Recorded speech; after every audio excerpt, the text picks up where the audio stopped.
replacing a broken head on a djembe.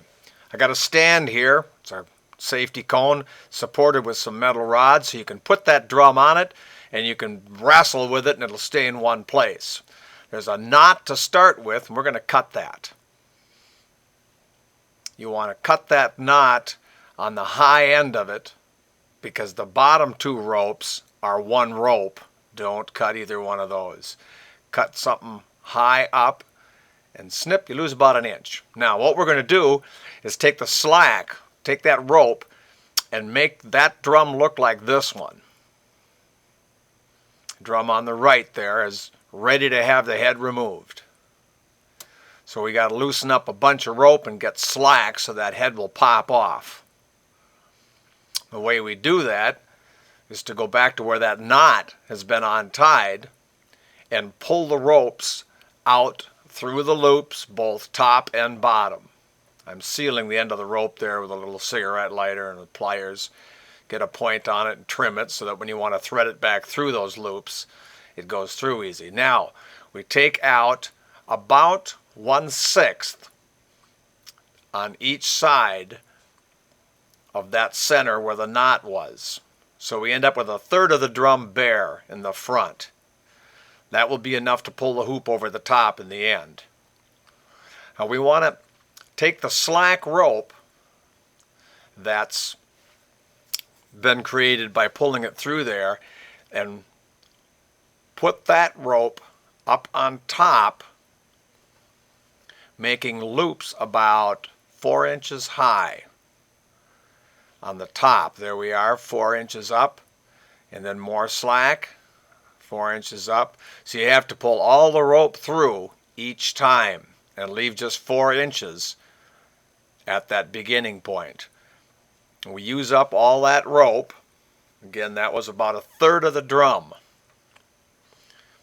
There'll be an equal amount of rope on the other side of that center where we cut the knot.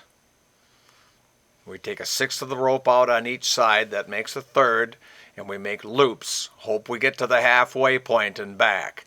If we're not, we take out more rope here before we start making loops. So now we're going the other direction from center. Make 4-inch loops. You pull all the rope through, and when you go to the next loop, you pull all but the 4-inch loop through. All but the 4-inch loop through. There you are, 1/3 of the drum open. Pop the head off. Lift it up into the back. Then you can take the old head out, ring and all. Usually just tear the leather and pull it off the rim. A little cleaning sometimes is needed to be done, and that's the removal of the old head. Clean the drum at this point. You can't clean underneath those ropes. I put a little wax on the top of the drum. I measure to see how big it is across, and I have a little chart that shows you need about 4 inches or 3.5 inches on each side of the head when you're picking a skin to fit the head.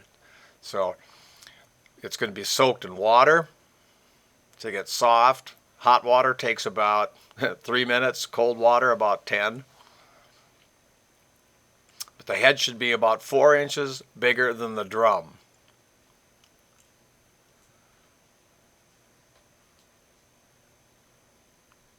There's the wet leather head going on. Looks like a piece of cloth, and that is goat skin.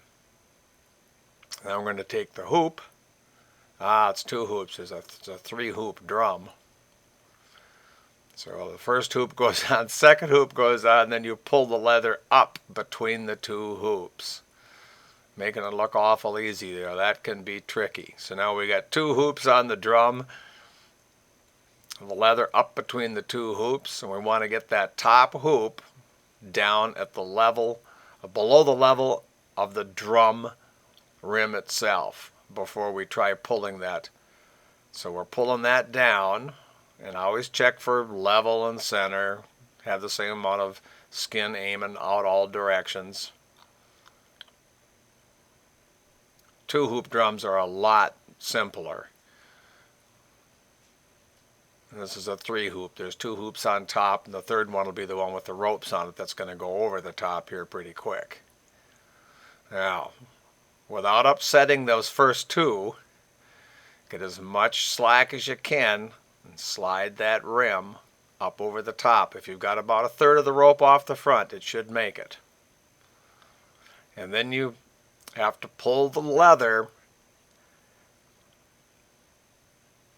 down so it will be facing downward. I put in a safety rope here. This keeps the rim from popping up because there's no rope on that side of the drum. I put in an artificial one. Then I go around and pull that leather down so that the leather on a 3-hoop drum ends up facing down. The edge on the outside is facing down. Then you can go to the rear of the drum and actually tighten up. There, I call it the rear of the drum. At the center, pull a couple lines tight. That would be start to take the slack out and run the slack around towards the front of the drum where the safety rope is. Don't pull these very hard at this point, and you got to continuously watch for level. Or you're pulling down further on one side than the other. And of course, you can always be 1/8 of an inch, maybe 1/4 of an inch off, because that can be corrected on the other side. But if you start getting 1/2 an inch or really slanted 1 inch off one side to the other, you won't be able to correct it on the other side. Stay as even as you can as you take the slack out of those ropes. As you're doing that, you're bringing that rope around to the front side where that safety rope is, taking the slack out and then rethreading it through the eyelets. There are two, I'll give you a close-up here. There are 2 ropes through each loop. You can look back and see how it's done, the ones you haven't taken out. But you go through the bottom where there's 2, and you come up, and you go through the top, but you'll go through the top again. So each loop has 2 ropes going through it, up and down, up and down. It's easy to make mistakes, but it's pretty easy to see that you did too. Keep checking back on yourself. You'll be able to correct it as you go along. When you get all the slack taken back out, you're around to the front of the drum, the safety is out, and you tie a knot. And at this point, the drum it's got to sit overnight. You got to dry it out.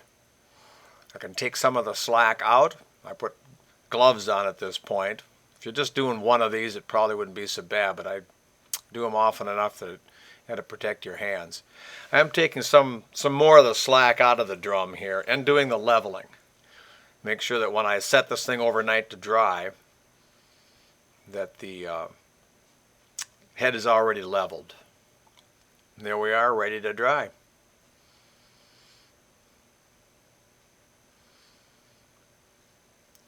The next day, we have a tool. We start at the knot side and go around and take the slack, more slack out, actually starting to tighten the drum. When I say the knot side, it doesn't matter which way you go, but you can even start from the middle and the back and go both sides to the front, but then you end up with 2 long pieces of rope at the front, and ideally you want 1 long piece of rope and a knot at the front.